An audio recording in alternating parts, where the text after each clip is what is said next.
Hello again. I am the infinitely divine Chandria Monique, and I'm coming back at you again with another topic for today. And that topic is going to be called Sticks and Stones. And the reason I call it Sticks and Stones is because, that was that old saying. It goes, Sticks and stones may break my bones, but words can never hurt me. Well, that's a true statement, and it's also a false statement. It's true in that the words that hurt you are the ones that you speak out about yourself and upon your life. But words that come from other people should never hurt you at all because they have no bearing or anything on your life. They don't have anything, they're just void of anything. They come out, they're meant to hurt you, and sometimes they do, but you're supposed to acknowledge that pain and then just let it go. Because you got to realize 9 times out of 10, when people got to say hurtful things to you, it's because they're hurt. They jealous of you. They could have all this stuff that you don't have. A better car, a better place to stay, a better situation. They can have all of that. And they'll still sit and look at you, especially if you're a person that done things for them, or they use you. Let me say that, use you to do things for them. You know what I'm saying? They feel like they could just say whatever they want to you. Prime example. I had a motherfucker tell me one time that I was not a good role model for my children. And that caught me off guard because, first of all, this bitch ain't even have no kids. That's number one. And number two is where I've raised my kids plus somebody else 3 kids. She tried to copy me and raise one and could barely fucking do that. Okay? So one day she had the audacity to tell me that me and my husband at the time were not good role models for our kids because we go out from Thursday to Saturday on the streets drinking and smoking and partying. I said, but that's what life is, honey. It's a party.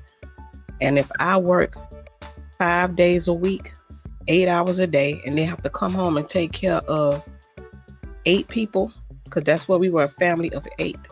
I could care less what a bitch that ain't did nothing I had to do got to say about me. All that told me is that she had to be jealous. I don't know what she was, but after she said that, I just saw that, there was no need for her in my life anymore, because honestly, she don't do shit for me. Never have done anything for me. Ever since I've known this person, I've been doing shit for her.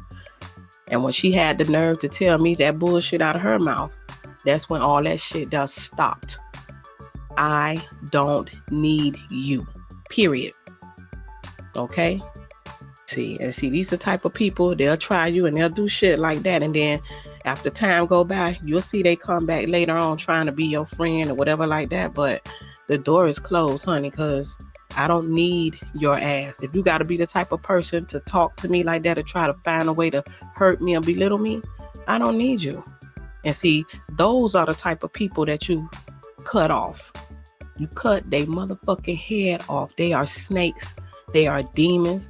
They are just disgusting.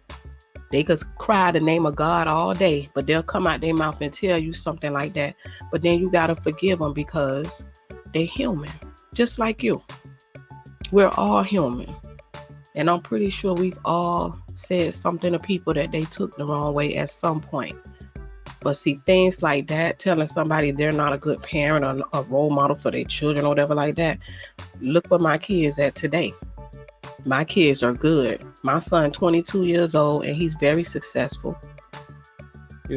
My youngest daughter ain't even 21, and she been living on her own since she was 17 without me. And my oldest daughter, I can't even begin to praise and say how grateful I am that God blessed me with her.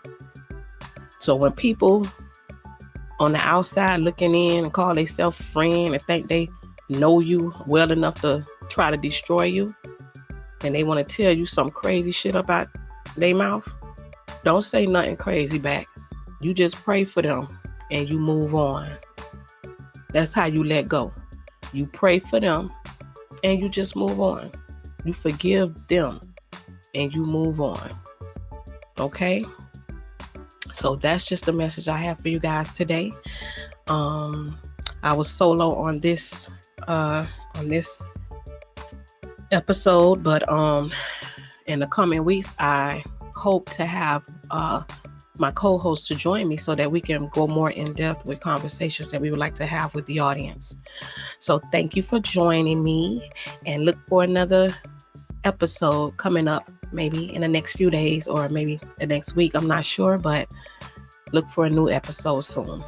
Bye.